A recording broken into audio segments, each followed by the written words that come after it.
경기도청에 대한 국정감사는 마무리가 됐지만 대장동 의혹을 둘러싼 여야의 난타전, 국회 종합국정감사에서도 계속됐습니다. 또 전두환 발언으로 곤욕을 치른 윤석열 예비 후보는 결국 유감을 표명하고 일부 사과 표현을 밝히기도 했습니다. 나이트 포커스 오늘은 김관옥 계명대 교수, 김수민 시사평론가 두 분 나오셨습니다. 네, 안녕하십니까? 네, 오늘도 시간이 많이 부족할 것 같으니까 바로 여쭤보겠습니다. 국정감사가 이제 3주간의 일정을 마무리했는데 총평을 좀 짧게 해주신다면? 그러니까 국정감사는 입법부가 행정부와 사법부를 견제하는 아주 중요한 수단으로서 쓰이는 것이거든요. 그래서 1년 동안 얼마나 잘했는지 평가하고 향후에 어떤 문제점을 지적해서 개선시키는 그런 역할을 하는 것인데, 사실은 이번에 국정감사는 처음부터 끝까지 대장동으로 그냥 시작해서 대장동으로 끝났다라고 얘기를 할 수 있기 때문에 부실 국정감사다라는 오명에서 한 발짝도 벗어날 수 없다는 그런 평가를 하고 싶고요. 네. 단지 이제 대장동에는 집중했기 때문에 특히나 이제 이재명 지사가 18일, 20일 나와서 그분에 대한 어떤 질의응답이 있었어요. 그래서 국민들이 어느 정도 대장동의 사안의 어떤 본질에 대해서 좀 이해할 수 있는 계기는 됐다. 뭐 그 정도로까지 평가하겠습니다. 네, 이해하는 계기는 됐는지 모르겠습니다만 앞서 의혹과 정쟁이 난무하다고 했지만 특별히 또 깔끔하게 해소된 의혹은 없는 것 같기도 하고요. 평론가님은 어떻게 보십니까? 국회가 수사기관이 아니기 때문에 어떤 의혹, 특히 범죄 혐의에 대해서는 깔끔하게 해소되기 어렵다. 거기서 해소되면 좀 이상한 거다라는 말씀을 드리고 싶어요. 중요한 거는 정책적 관점에서 접근하는 것이 대단히 중요하고, 대장동도 무슨 범죄 이런 걸 떠나서 정책적 관점에서 접근할 것들이 많이 있거든요. 네. 그런 의미에서는 이걸 잘 유의미하게 살펴본다면, 그리고 두고두고 곱씹어 본다면 사실 의미 없는 국감은 아니었다라는 생각을 합니다. 다만 그래도 이제 국감은 사실 이재명 후보도 경기지사로서 출석을 한 거라서 성남시장 시절 일로 국감을 받기보다는 저는 차라리 이럴 거면 여야가 합의를 해서 국정조사로 따로 가는 게 맞았다라고 보는 거고요. 예, 국감에서 또 여러 의원들이 다들 노력들을 했습니다. 우리가 언론 기사에서 예를 들어서 포털 사이트에서 단독 해가지고 검색을 해보면 네. 여러 언론사들이 단독 보도를 하는데 잘 살펴보면 어느 의원실이 제공한 그런 자료에 따라 이렇게 나오거든요. 네. 이런 기사들 한번 시청자 여러분들도 다시 한번 찾아보셨으면 좋겠어요. 대장동 때문에 많이 묻혔는데 여야의 여러 특정 정당이 아니라 여러 정당의 몇몇 의원들이 사회적 약자라든지 이쪽의 권익을 위해서 자료를 제출 요구받고 분석하고 했던 그런 많은 의미 있는 기사들을 찾아볼 수가 있습니다. 그래서 이거는 정치적인 현장이기 때문에 가장 이슈가 되는 것이 부각이 되고, 그리고 다른 것들은 아무래도 묻힐 수밖에 없긴 한데, 네. 그러나 이제 묻힐 뻔한 것을 다시 끄집어내는 것은 시민, 시청자, 독자들의 몫이다라고 저는 좀 생각을 합니다. 네, 뭐 평론가님께서 따끔한 얘기 해주셨는데 결국 또 종합국정감사도 마찬가지긴 했습니다. 뭐 법사위, 정무위, 교육위 할 것 없이 여야가 고발 사주, 또 대장동 의혹을 놓고 충돌했는데 잠깐 들어보겠습니다. 윤석열 전 총장이 직간접적으로 개입된 게 아니냐는 또 추론이 가능한 대목도 있는데요. 이런 상황에서 공수처가 수사에 대한 진척을 특별히 보이지 못하고 있다는 것은 이해하기 어렵습니다. 이번 주말 안에도 소환 조사가 이루어질 것이라고 볼 수 있겠네요. 권력기관이 정권 재창출을 위해서 합심해서 노력하고 있다. 이러한 결론을 얻었습니다.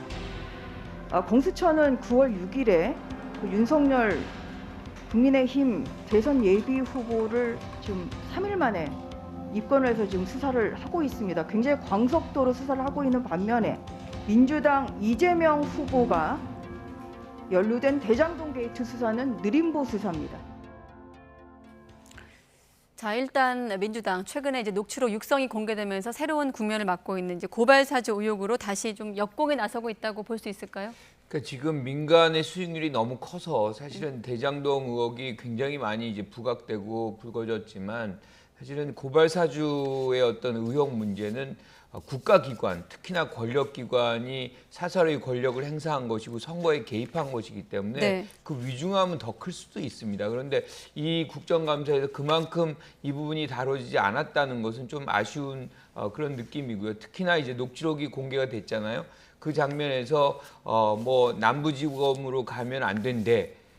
내가 대검에 연락해 놓을 것이라고 얘기하는 등 매우 조직적으로 이렇게 고발 사주가 이루어지는 그런 장면들이 나오면서 네. 특히나 윤석열 내가 가면 윤석열이 시키는 것이 된다는 등 뭐 이런 형태의 지금 야당 유력 후보의 어떤 연관성 뭐 이런 것들이 부각이 되고 있는데 이 국정감사에서는 이 검찰에 대한 이 부분이 이렇게 좀 많이 충분히 우리 국민이 이해할 만큼의 어떤 수준으로 좀 되지 않았다는 그런 아쉬움이 분명히 있습니다. 네, 김용민 의원 같은 경우는 또 도이치모터스 주가 조작 의혹과 관련해서 이제 부인 김건희 씨가 공개한 주식 계좌에 대해서 문제 삼기도 했고요.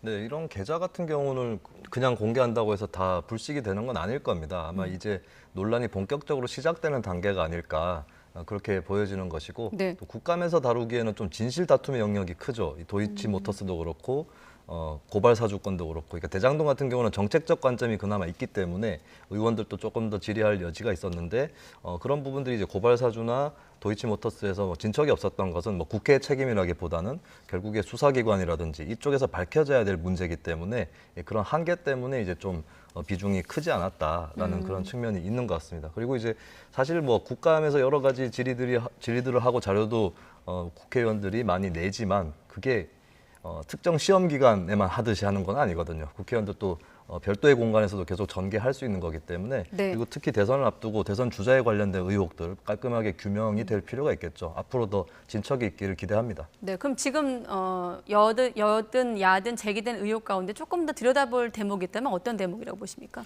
근데 사실 의혹이 방금도 말씀드렸지만 진실 규명 의혹들이 많아서 이것은 저는 이제 수사기관 그러니까 수사기관에서 많이 달려 있다라고 보는데 근데 저는 좀 따지고 보면 예를 들면 고발사주 의혹 같은 경우도 정책적으로 접근할 측면도 있다고 봐요. 그러니까 대검찰청이라고 하는 구조에 대해서 좀 살펴볼 필요가 있다라고 하는 거거든요. 네. 저는 최근에 고발사주 의혹에 대해서 윤석열 전 총장의 관여 이것은 나오지 않았기 때문에 거기에 대해서는 저는 뭐 어떤 판단을 하지는 않습니다. 근데 좀 한 가지 걸렸던 부분이 과거에 국감에서 윤석열 전 총장이 대검에 대해서 총장을 보좌하는 조직이라는 표현을 썼거든요. 근데 저는 그것이 과연 맞을까? 대검은 이제 대법원에 대응해서 만들어진 기관이고 정부 전체의 비율을 하면은 청와대가 아니라 내각에 가깝지 않을까? 근데 검찰총장을 하신 분이니까 어느 정도 권위가 있게 받아들여졌겠지만 보좌 조직이라고 표현한 것은 대검이라고 하는 광범위한 조직을 너무 지나치게 총장 중심으로 이해하고 있는 게 아니냐. 네. 예, 그런 느낌이 들거든요. 왜 이 얘기를 드리냐면 이번 고발사주 의혹 관련해서 구조적으로 그러니까 수사정보정책관실이라고 하는 곳과 총장 간의 관계가 너무 가깝다. 그러니까 청와대로 치면은 대통령과 민정수석 뭐 이렇게 너무 가깝다는 그런 것을 이제 구조적으로는 짚어볼 필요가 있다고 보거든요.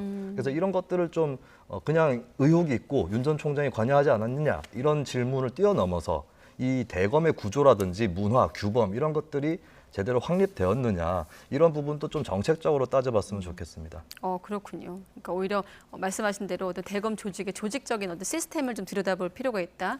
그런 면에 정치인들이 좀 고민이 더 필요하다는 말씀이신데 국민의힘 같은 경우는 배임 의혹에 대한 수사 필요성을 강조하기도 했고 같은 질문을 드리면 지금 여러 가지 뭐 말씀하신 대로 수사기관을 통해서 진실은 규명되어야겠습니다만 지금 국회 차원에서 이번 국정감사에서 여러 가지 의혹들이 던져졌거든요. 교수님은 지금 나온 의혹들 가운데 좀 수사기관에서 다시 한번 좀 들여다볼 필요가 있겠다는 대목이 있으십니까? 그러니까 지금 여야가 바라보는 그 초점이 달라요. 네. 그러니까 대장동 의혹만 해도 사실은 야당은 배임 쪽에 집중을 해서 이제 보고 있는 것이죠. 그게 이재명 지사의 약점이라고 보는 것이고 여당 쪽에서는 지금 50억 클럽이라든가 돈의 흐름이 어디로 갔느냐. 그러면 결국에는 야당 인사와 그런 어떤 토착 비리 세력 그리고 뭐 이 법조계 인사들 이렇게 간 거 아니냐. 뭐 이렇게 좀 자신들이 유리하게 바라보는 그런 입장에서 이제 대장동 의혹을 바라보는 것이고 네.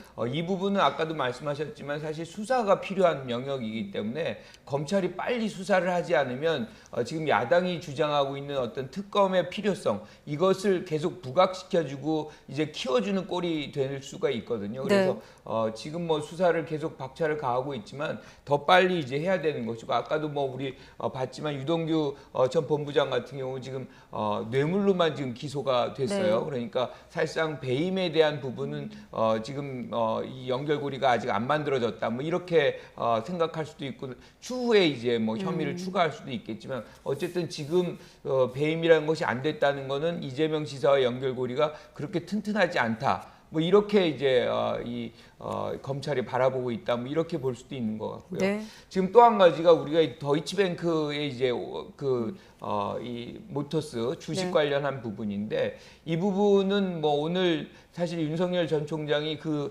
주식에 대해서 공개를 했잖아요.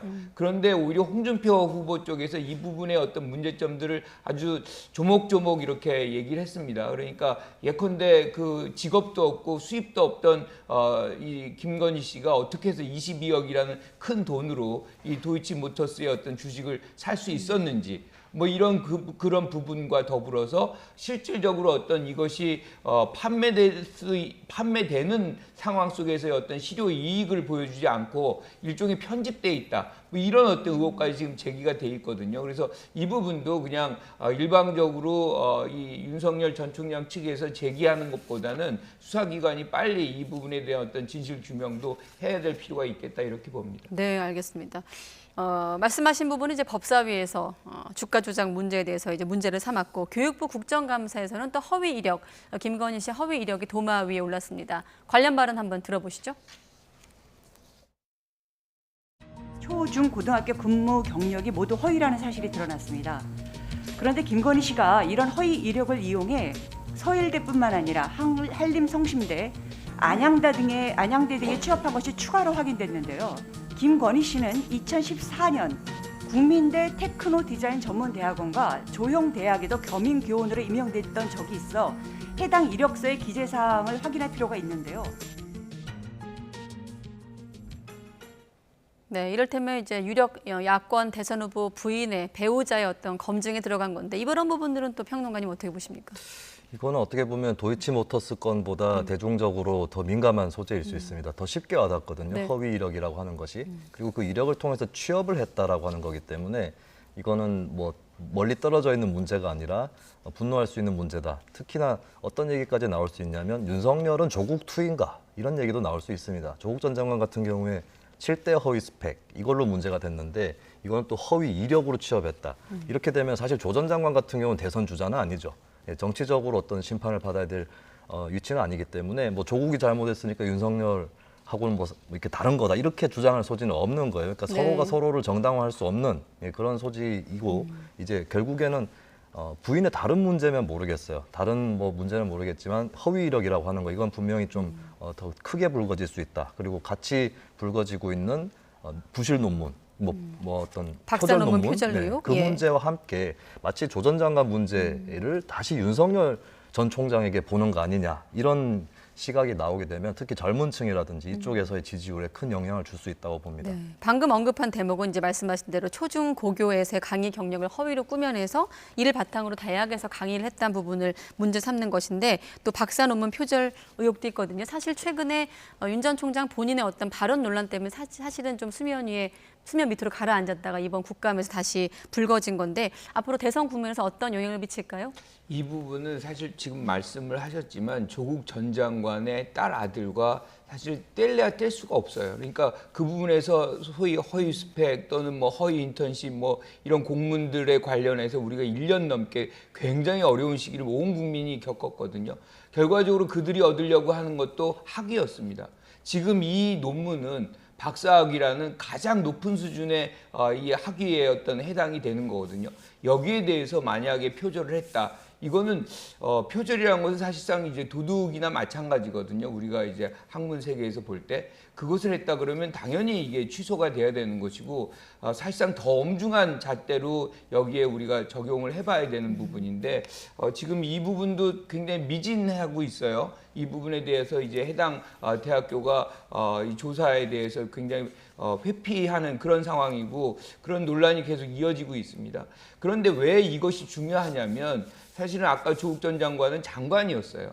근데 지금 대통령이고요. 이분은 대통령이 윤석열 전 총장이 대통령이 되면 영부인이 되시는 분입니다. 그러면 이렇게 허위 이력으로 10년 넘게 이력으로 이제 같은 어떤 직장을 취업을 했다. 이게 이제 계속 가장 중요한 건 고의성이잖아요. 이게 허위라는 것을 계속해서 반복적으로 썼다는 것. 그리고 이제 박사 논문에서 사실상 남의 걸 가져오는 이런 표절을 했다. 이것이 가장 모범이 돼야 되는 어떤 이 한국의 여성상이어야 하는 그런 영부인의 모습이라고 한다면 이 부분은 분명히 검증이 되어야 한다는 것이죠. 그런 네. 당위론적으로. 이렇게 여당이 공격을 하니까 야당, 국민의힘도 조국 전 장관을 거론했습니다. 조민 씨 입학 취소에 대해 질의하면서 반격을 한 건데 어떻게 발언했을까요? 부산대 입학전형공정위원회가 아주 어처구니 없는 그런 결과를 발표하면서 24등을 3등으로 또 그 부산대 자체의 이 공정성이라든가 신뢰가 상당히 좀 깨진 상황입니다.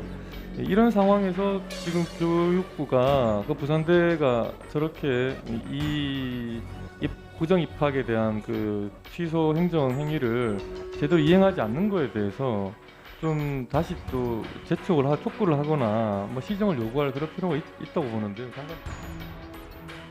네, 그러니까 이제 앞서 부산대 총장이 입학 취소 문제에 대해서 가혹한 측면이 있다고 언급한 부분을 지적하면서 나온 발언이에요. 네. 네. 여기에 대해서 묘하게도 조국 전 장관이 과거에 했던 얘기가 있는데 컨닝을 한 문제만 하더라도 그것은 부정 시험이다라고 하는 겁니다.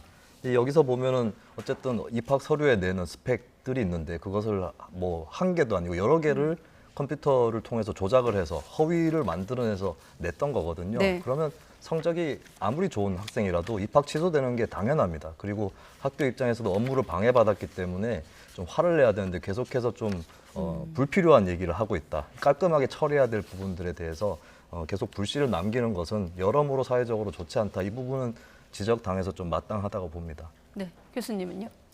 지금 뭐 조국 전 장관의 문제에 있어서는 뭐 다른 어떤 기준을 댈 수도 없는 거죠. 이거는 형평성의 문제이기 때문에 조국 전 장관의 문제, 뭐 거기에서 문제가 있었다면 당연히 입학 취소가 돼야 되는 것이고 윤석열 전 총장의 어떤 부인 같은 경우도 표절이 있었다 그러면 사실상 학위가 취소돼야 되는 것이죠. 그래서 이러한 문제들은 우리가 어떤 뭐 상황 따라 달라질 수 없는 것이고 기준이 정확하게 정해져서 사회가 하나의 어떤 공감대를 형성할 수 있는 그런 부분들의 어떤 계기로 작용이 돼야 된다 이렇게 생각합니다. 네, 알겠습니다.